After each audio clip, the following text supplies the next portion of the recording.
Hello everyone and welcome to another episode of 2OT. Ako po si Carlo Pamintuan, still of course joined by Magumar John. And for this episode, we are very happy to be joined by Eugene Tejada all the way from Arkansas. Eugene, thank you so much for waking up very early for us. Oh, it's my pleasure to be on here. It's great to see you guys. It's been a long time. I can't even remember the last time I was in the Philippines, but thank you. I've seen a few of your episodes. I think the reunion with San Miguel and Talking Tech. So I'm excited to be here. Thanks for having me. You got the San Francisco Niners cap on, but you straight out of Arkansas now. What's going on with that? Oh, yeah. There's no big sports here, so I got to stay loyal. I'm a big Golden State Warriors fan and a 49ers fan and an Oakland A's. And then before here, we lived in Minnesota and in Atlanta, and I became an Atlanta United fan in soccer. So now I think I have my team set. And then my wife is half German, so I became Bayern Munich, and they won Champions League. So it's been a good couple of years for my teams, except maybe the A's. But everyone else is good. Well, the A's Warriors always are not in it this year, though. But the A's always make a run for it, just never win it, though. But Eugene, how's the situation where you are? Pandemic-wise? Yeah. We are okay, very light. We've never really been locked down. We have all the social distancing protocol, but never really locked down to where everything was closed. I think they just closed restaurants, but everything else has been pretty light over here. Compared to you guys in the Philippines and compared to my parents in San Francisco, LA, and different places. And I know I heard from Nix Noble, they were pretty rough in New York. I mean, I think overall New York was like the epicenter for the United States, and we got a lot of our information coming out of New York. So it's been pretty light here. It hasn't been too bad. The pandemic has been tough for me and my family. We're just stuck at home, me being high risk. If I get this, we don't know what can happen. You guys, everyone, I know we're going to talk about my injury, but I'm pretty sure a lot of people know about my injury. So not only I'm not able to walk, but my whole body basically turned off, and I had to regain it and relearn everything and strengthen everything. And this respiratory system virus could be potentially be deadly for me. So I'm just being very cautious. And then now my wife is pregnant, and now she is high risk. So we're just being really careful. We don't know what to believe about this virus. We hear one side is not that bad. You hear the other side, it's not, and it's just it became politicalized. Yep. And just don't know what is true anymore. And just better be safe than sorry. I took the kids out of school. That's why I'm a stay-at-home dad now, just to be safe. And yeah, it hasn't been too bad here, but I'm just gonna be careful because the last thing I want to do is get this thing, and who knows where that could happen, what could happen after that. Eugene, last time we actually got to hang out or talk, really, it's about, I think, 7-8 years ago. Last time you were in Manila. Back then, you were showing us videos of. We were at the studio at Active. Remember? You were showing us videos of your physical therapy, and you were starting to get up on your own already at that time. What has happened since then, since those videos of you in intense physical therapy? And you were starting to talk about just going to a regular gym back then. Yeah. So I think the last time you guys saw me, it's actually my recovery has kind of stopped. It stopped right there. I think the first few years after my accident, there was a lot of unknown and a lot of fear, and there's a lot of unknown, meaning the doctors didn't even know how much I was going to heal. But miraculously, I healed a lot in a short amount of time. But since then, the last time I saw you, I haven't really healed as much. I'm basically the same since the last time you saw me 8 years ago. Physically, just hasn't gotten any better. But I'm on here to tell you about my book, and I think more of the transformation happened from the inside out, and we could get to that. But physically wise, I'm the same. I'm just trying to maintain, but nothing much has got better. I mean, yeah, sad to say, but I'm happy where I'm at. I kind of became accustomed to it. It became my normal, so I'm okay with it. And for what I've gotten, for the recovery I've gotten, I mean, I can't complain. I can't complain. I should be still on a ventilator, pushing my wheelchair with my mouth or my hand or my fingers. So I've recovered so much through the grace of God, and I can't complain. I really can't. Eugene, as you said, you wrote a book about your recovery, about your life. What led to you deciding that this is a story that you want to tell everyone? What was the inspiration that you wanted to share all of the things that you learned through this difficult process? Uh, it's in the beginning. I've never really wanted to ride a bike. I think when I went back to Manila, that 8 years ago, I reconnected with Tony Dela Cruz, and I know he's into the motivational speaking world now, and Yeah. he was just telling me like, you've done so much. You not a lot of people can have a story like yours and a recovery like yours. Why don't you start telling it? So I said, okay, let me think about it. So then I started writing it. I think I told the Philippines that when I was there that I decided to write a book, and it took so long to write it because this is actually my third time writing. The first time I wrote the book was me just telling the story from my youth all the way to the present time I was writing it, and it was just basically a story, but there was no like there's no transformation, there's no like power in those words out. It was just storytelling, and I just didn't feel like my story was that valuable. And then the second time I tried to write this book was, you know how people, I got hurt, right? And for some reason, I don't know, a lot of people, when they see someone injured, you're such an inspiration, and they could just say that just because I'm in a wheelchair, and like I'm just living, I haven't really done anything. So but then I was still doing the work to become an inspirational person, but wasn't really feeling it, and I was feeling like an imposter trying to write this book. And this third time, the pandemic actually really helped. Is this we're all prisoners at home, right? So I've been a prisoner in my physical body for the past 15 years. So I realized I had a lot of emotional trauma and baggage that I haven't shed, and led me to write these pages and actually heal from the inside out through writing these words onto these pages where I've shared with people, and then they've been blessed by my story that they had to examine themselves as well. Because a lot of people don't realize that they are in a paralyzed state already emotionally and not realizing that. But me, I'm physically and also emotionally that I had to try to heal from. And I think writing these words in these pages actually helped, and hopefully it can be a blessing to others. And obviously with the basketball aspect and a freak accident and just the story around that was it had to be told. You already mentioned it. It was the third time. This is the third time you attempted to write this with the depth and everything, with a different perception. Within the process of actually writing it, having to go through all of those emotions once again, starting from the bitterness from the start of when the accident happened, all the way to the realizations, that must have been tough having to relive it all over again. Oh, it was by far the toughest therapy I've ever had to go through.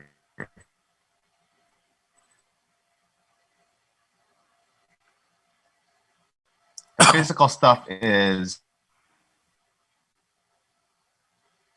kind of like, it was easy. You know, this one emotionally, like you sit there, trauma that's still in your life that is stopping you from becoming who you really are. And I think I had to sit in it and relive each moment, not just the accident, but every part of my life, to actually let me become my true self. And I think I've been I was carrying a lot of false identities. One, I put a lot in basketball, but that became a false identity. And then when it was stripped away, I became paralyzed, a man in a wheelchair. And those two identities were not very fruitful for me as a person, and looking at life as a longevity, not just in the moment. And I think just sitting in it and taking the time and actually not being busy and just sit there and heal and do the work to actually heal from all those traumas and baggage that you carry through your life.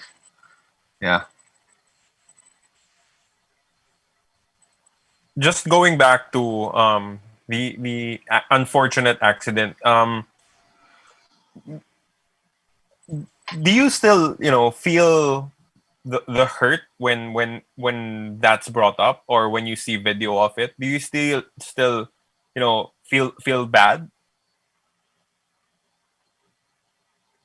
Do I feel bad? No, not when I'm just sitting and thinking about it. But like, just like you said, like I have to relive all this stuff again because I'm writing a book and now I'm promoting it. And just seeing the video again, it's still hard. It's still hard to see me in so much agony and fear. And I think I tell this a lot in my interviews before, but I can just say it again. The injury did not hurt. It was the fear of everything was off. You know what I mean? People always look at me and I was in fear because I knew I was paralyzed.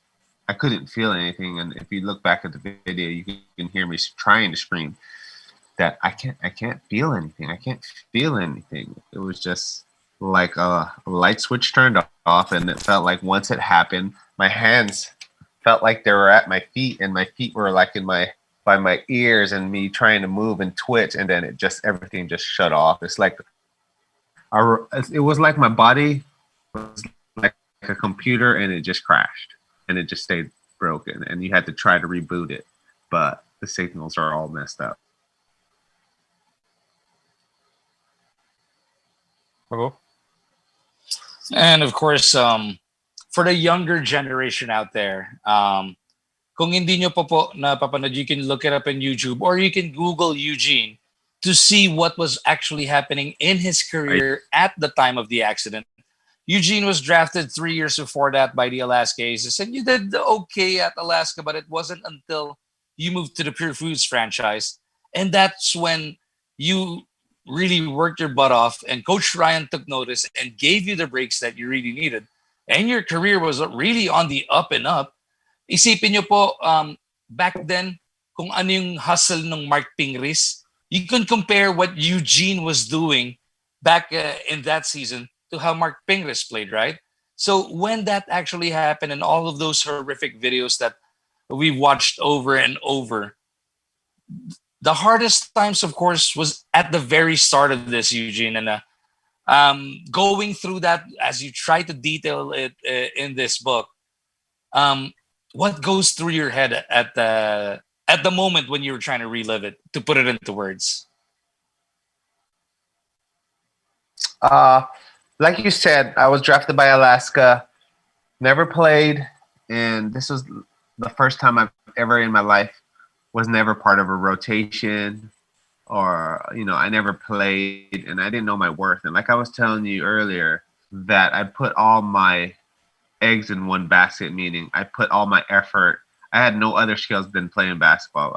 I talk about it in my book that I grew up with dyslexia and ADHD, so school was not a priority in my life because it was so difficult for me. So I latched on to what I was good at and got notoriety out of was basketball. And when you get that stripped away, it's just vanity. And like you were saying, I didn't play a lot. And then once I got to Pure Foods and Coach Ryan actually gave me an opportunity. And like you were saying, you're right. Me and Pingris are 1A, 1B, same player, but I can shoot a lot better than him, for sure. And then I saw his career, the way it took off. And then I saw PJ's, which PJ was not even playing the same amount of minutes as me. Granted, Coach Tim took over. I don't know, because I was already part of his system, and for some reason he didn't like the way I played. But when you see that, I for so many years I was so jealous of my old teammates, even Jimmy and Harvey, receiving these accolades while I'm stuck at home, knowing that my opportunity was right there. Everything was about to change. I already talked to Mr. Pardo, and they were going to offer me a bigger contract and to stay. And I was just like, man, everything's finally happening. Everything I wanted, you dream of becoming a basketball player, right? Well, I did, and then not just become a basketball player and being well known. Don't worry, but you get we all did the too. Perks. You get a shoe deal. You get Don't worry, we dreamed about it too. We just weren't good enough. Oh well, I thought I wasn't good enough until Coach Ryan actually gave me an opportunity. But you think about like I was saying, you think about the shoe deal. You think about endorsements. All that stuff was starting to happen, and all of a sudden, one random play that I've done a million times is get the rebound after a shot, and then my life changed just like that. I mean, I can easily, thousands of dollars gone just in the moment, and I was already thinking about buying a new condo. I had counting my eggs before they were hatched, or my chicken before they were hatched. I was trying to buy all this stuff, buy property in the States, but it's just 1 second and it's all gone. And I think that's where the message is really, it's like, who are you when you get stripped away of everything you have? Like your health, your career, family members dying. Like, who are you when you are just nothing? You have no accolades, nothing. It's just, once I got hurt, just realizing I didn't know what my identity was because I had everything in basketball. And once it was stripped away, I became a quadriplegic. And my message really is in this book is talking about who are you when everything is taken away. Like, we so often stay so busy that we don't think of who we really are. We just keep trying to add more accolades, more achievements, or more things to do. And we stay so busy that we numb ourselves of actually doing the work to heal emotionally. And I think the critical part is just to sit there and address those situations. Like, I didn't ever address my ADHD or my dyslexia because I put it all in basketball. And like, till today, until I started doing the work, I never healed from that. So imagine carrying that around for 36 years of my life. To be honest, I've known there a lot of people actually would have lost their way just losing a job, or just losing a dream, or just losing your physical ability. You lost all three of those at that moment of your life, Eugene. It's incredible, actually, that we're talking right now and you've realized all of this. Yeah, and I think another big one was relationships. You think you know who all your friends are, but when adversity hits, your real friend showed up. And I can't thank Harvey Carey, Jimmy Olapog, Nick Velasco, Rob Duat, my friends back home. I'm just gonna try to name the people in the PBA because that's who people know. It's like, they never left my side. They never once left my side. Whether it's calling me out of the blue, just telling them that they love me. And I think that was the hardest part about leaving the Philippines, was leaving Jimmy and Harvey. We came in together. We knew each other before we went in, but once we got to Manila, they were my family. And LJ took us in. Like, we had Christmas at her house and stuff. So that was the hardest part. Like you said, I lost everything. I lost everything. You don't realize, like, you lose your family, you lose friends, you lose your career. I lost my health, and I became basically an infant again, where I needed people to carry me those first 5-6 years of my life. Because I write it in the book. I became really depressed and dark, and wanted to kill myself. I mean, because basketball was it for me, and I had no identity outside of that. And I felt like, what is my worth? I'm just here taking space. But through the grace of God, He showed me I was much more than that. And I think me sharing my story is actually finally me stepping into the destiny that he had for me. And I'm just gonna follow his footsteps now, because I've tried to do it on my own for so long, and it never panned out. So this book is really heavy on healing and through my faith, and how my faith came in to my life. I never searched for it.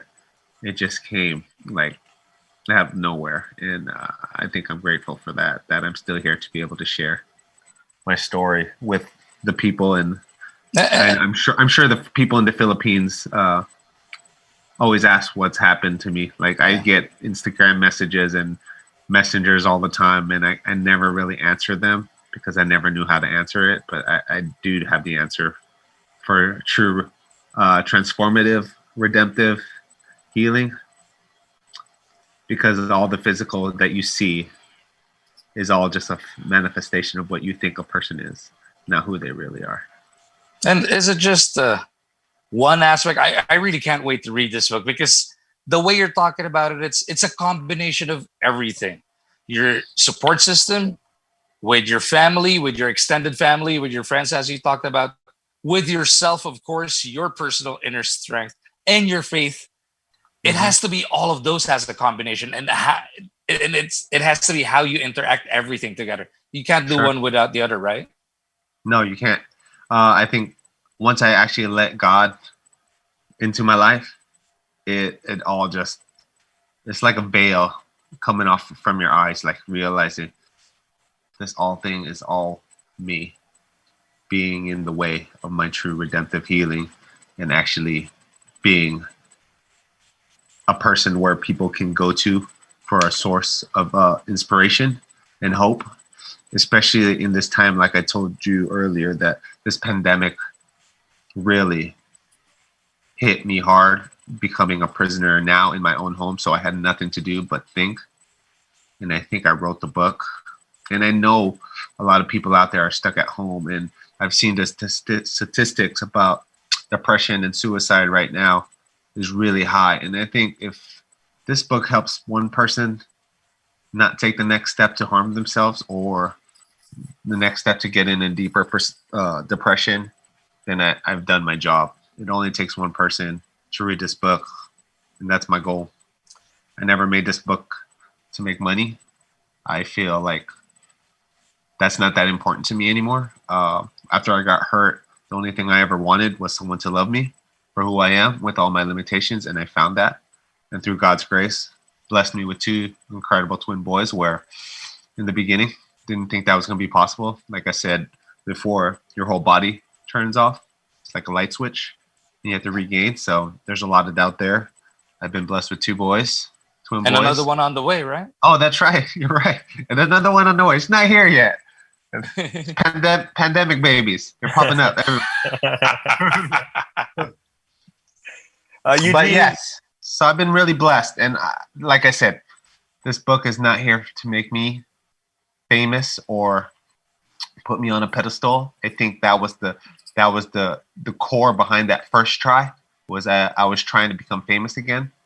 Something that I thought that was my identity, was to be known and to lust for fame. And that's not it in this case. So whether this book becomes a hit or whether it's a flop, I did what God told me to do. Is just write. As long as you get that message to at least that one person. That's your mission right now, right? Yes. Eugene, of course, when tragedy hits like that, the automatic response of any individual would be, sadness, would be anger, depression would come in, of course. How long did it take you to start turning things around? And how long did you stay in that state of negativity? The negativity lasted heavily the first 5 years after the accident, because I was I look, like I was telling you guys earlier, I was looking at my life as this is my prime years of basketball. And then, like I told you, seeing the accolades and accomplishments of my batchmates from 2003 to my friends, to my old team, and then just that, like, I'm better than him. I was getting better than him, you know. And you get that. Like I was just jealous, and like people, I would fake congratulate, like, "Good job, man, you guys won." But really inside, I'm like, "Man, no, that should be me." You know. And there was a lot of the darkness, and then also obviously the worldly desires. I lost a lot of money. I mean, dating life. I'm not going to get into that, but you know, like I lost all that, and it was hard. It was hard to see people doing well while I was in like a prison cell of darkness, and just seeing everyone being joyful, and I just couldn't get out. And I think once I finally found my faith, it kind of let me out of it a little bit, but then there was still that lingering effect of all the traumas that I was carrying on. I never really exposed any of that till maybe 2-3 years ago, where I was having a vision of like I was having dreams, and I don't ever remember my dreams. This is kind of like the start of how I wrote the third iteration of this book. Was I had a light I was the light, but I had so much stuff on me that no one could see who I was. And I think me exposing every single layer that I thought who I was to let my real light shine. That's what came out. And the dark days was really dark. First 5 years. After that, the next 5 years were okay. Just living life, really numb. And I talked about it earlier. Like we keep ourselves busy and numb ourselves instead of doing the work that we need to do to heal. Like we try to make more money, or we try to watch more TV shows. I don't know. We stay busy. But I think this pandemic actually really made me sit down and realize there's so much to be done. It's just you have to sit in it and actually heal from it. Yeah. So the light never really turned till maybe 2 years ago. And that's long. Imagine I was hurt in 2006, and it took that long. And I think my message right now is like, let's not wait. We don't know what tomorrow is going to look like. And I waited so long. And my message right now is that, who are you when everything is gone?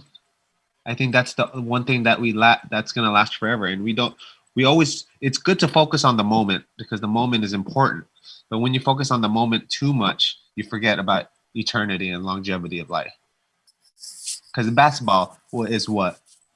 On average, a good career is 5-6 years. Yeah. If you're really good, 8 to 12. And like for some people I know, like Harvey, Aussie, and Nick played like almost 20 years. Dude, Aussie's been playing for like 55 years already. 55 years. Shout out to Aussie. How are you, Aussie? If you see this, hi, Aussie. All love. Keep doing it for the vets. But yeah, like we don't focus on longevity of life, and like there's so much more after basketball. And I was talking with Jimmy, and we were talking about that the other night. Like he's focused on so much in his career, but now it's over. I think now he's thinking about longevity of life. I think that's why he made the move. He needed to transition into something else, because I'm not going to answer for him, but I think he realized there's more to life than just basketball. Regardless, he still wants to be in the basketball world. I think he's trying to get into coaching and other stuff. But yeah, right now, I think it's a perfect time for people to grow into themselves, because everyone's just at home. And hopefully this book is almost a guide of my journey. It's also a guide to help you through your own. It's not just from what I'm picking up from this is when we get to read this book, it's not just about healing from a basketball injury. It's not just healing with your soul. It's kind of about, I guess, discovering yourself, because that hits me when you say it. Me and Carlo, we're basketball people. We're basketball lifers. Myself, my whole family, I'm providing for my family through basketball. Right. But when you ask, what are you after basketball or aside from basketball? Right. This is what I'm looking forward to your book. That's something I want to pick up from the book once it comes out. I think that is the message throughout the whole book. Like, who are you? And I would have to thank God for entering my life and actually saving me and actually letting his story become my story, because my story was trying for me to be the little the king in my little kingdom, which wasn't going to impact anybody. So now he stepped into my life and he put his spirit into me, where he goes, this is who you're supposed to be. And I let him guide. And with me writing in these pages, exposing so much and like being raw and letting everyone in to the hurt, that healing and transformation actually happened in my life. Eugene, it's actually interesting that you mentioned Tony de la Cruz a little earlier on, because he went through a process that is similar to yours. Maybe it wasn't physical for him, but he also went through depression. But he also, was able to open up with his vulnerabilities, and just to be able to accept who he is as a person outside of himself as a basketball player. I think when I told you I reconnected with him 2 years ago, I think he knew he was going through some stuff, and he almost, in a way, projected it on me to tell my story. I'm not going to answer for him. I'm just looking as a sideline psychologist. Like, he knew, and he told me he was going through a lot. Not a lot of people knew until he came public about it, but I knew during that time that he was, and he would tell me to tell my story because maybe I was inspiring him already, and then he knew the impact that I would have if just more people heard what I was telling him. You know what I mean? I feel like, and that's why he told me to step into this world and share this story and get on as many stages, because people need to hear it, because he needed to hear it. You know what I mean? And I think he... Go ahead. Because, Gene, a lot of people look at athletes as superior human beings. But like with yours, there was an accident. That's when they see vulnerability. But with guys like Tony, if you never get hurt physically like that, they don't consider all of this mental issue or anything like that. And it really needs to be addressed, right? Yeah, I agree. And I think in our era, a lot of toxic masculinity, like you can't cry, you can't show emotion, you can't show weakness. But I think with DeMar DeRozan and Kevin Love coming out and speaking about it, it's much more accepted. And then people are actually healing from their anxiety and from their depression. And I think it's okay now. I think we live in a world now where vulnerability is accepted and is actually wanted. People want people to be more vulnerable. People don't want the fake persona of who they are. I think what's more genuine now is going into a relationship or share your true authentic self, meaning being your true self. And I think with that being said, everyone is more empathetic to people, especially men in sports, that they realize we are also human beings. We're not human doers, we're human beings. We can't just keep doing and doing. We are still human. Eugene, we're all excited to be able to read your book, to read your story in its entirety. Can you tell our viewers how they can, get a copy of your book? Yeah, my book is called Ready to Rise: From Paralysis to Liberation, with the help of Mark Chan. He helped me. He made this book come alive. You can find it through Amazon right now, Amazon and all digital platforms. You can have it on Kindle, iBooks. And I think I'm working on a marketing plan, how to get the physical copy to the Philippines, because I self-published this. So I got to figure out how it's going to get there. But September 24th is the pre-order. It'll be available. I'll have my link. I'll share it with you guys. Hopefully you guys can post it out there. I will post it on all my social medias. My social medias are Eugene Tejada 33 on Instagram. And then there's a Facebook page, Ready to Rise. And yeah, it'll be out there September 24th for pre-order. And then hopefully 7 days later, I'll have it out for release. So just try to build the buzz through the pre-order and kind of see, like, numbers-wise how we're doing. And then at least you'll get two from me and Magu. Oh, I appreciate it. We won't share a copy, we promise. Oh no! If you do, like I said, this is not about making money. If my story blesses you, outside of just, hearing a overcoming story from a person that you actually kind of know, that actually went through the process of actually trying to find himself and heal. Because I'm still paralyzed, but that is not my identity. And I am not a person in a wheelchair. I am a person. So, yeah. Eugene, thank you so much for opening up to us and sharing your story. Thank you for blessing us with all the learnings that you had through this process. And people may not realize this, but it takes a gigantic amount of strength just to be able to share your story and expose your true self to strangers, to people who may not know you are, may not, care much about your story, but it took guts for you to do it, and we appreciate it. I appreciate you guys. Thank you. And I think that was what you said right there was I was so worried about what people are going to think about my angry and thoughts and jealousy and all that, and make me look like a bad person. But I'm just going to be real. I think everyone needs to see the real you, and I hopefully help people expose that and let them examine themselves to become the true person they need to be. Because we all need to help each other in this world, especially in this time with so much hate and division. Yeah. But thank you guys. Straight out of Arkansas. Straight out of Arkansas. Straight out of Northwest Arkansas. Go Hogs. Who's a hog? Joe Johnson. Joe Johnson, Pat Beverly. Who else? Oh, JJ Sullinger was here for 1 year before he went to Ohio State. Yes, so let's not talk about Patrick Beverly now. He's getting beat up on social media today because of Dame Lillard and CJ McCollum. I love it. I love it. Dame Lillard is from my hometown, Oakland, Hayward area. So I'm all for it. I'm all about Dame Lillard. Anyone from the Bay, I'm all for it. Eugene, once again, thank you so much for joining us. And we're very excited to be able to read your book.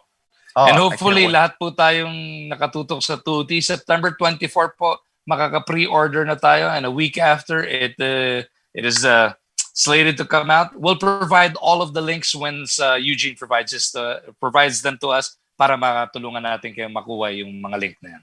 And that will do it for this episode of 2OT. For our guest, Eugene Tejada. For Magumar John, ako po si Carlo Pamintuan. See you again next time here on Facebook. Thank you, guys. Thanks, Eugene. You guys have a good one.